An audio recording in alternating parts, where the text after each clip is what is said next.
Hey guys, welcome back to another week's episode of the Budget 4x4 Live. I've put a post up on Instagram and you guys voted to talk about the Snorkel, so let's get straight into it.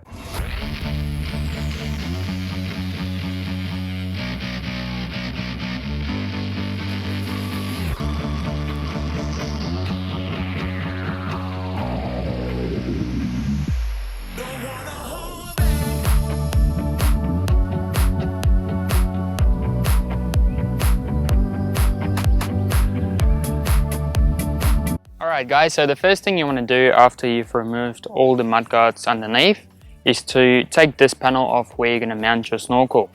I'm not going to do it today however, because I've obviously mounted the snorkel already, but I will show you a photo of the hole that I drilled so the snorkel can be fitted. Here's what it looks like.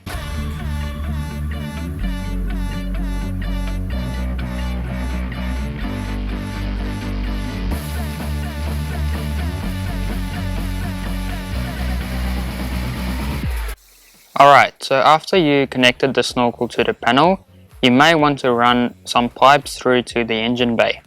Here's what I've done.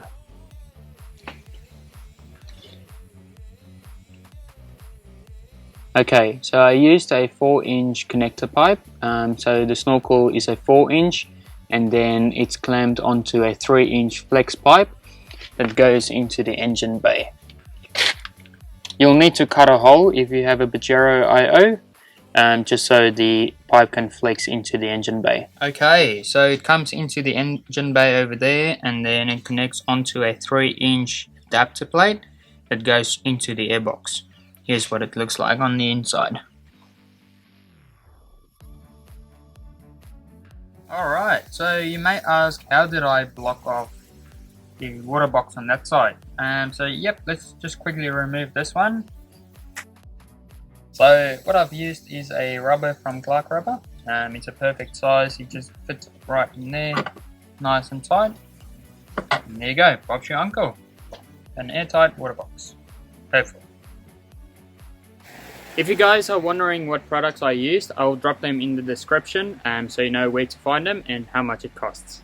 Well, there you go guys, that was the snorkel for today. Remember, if you want me to talk about anything in particular, make sure to comment down below in the comment section and I'll get on to it. But for now, have a good one and see you next time on Budget 4x4 Live.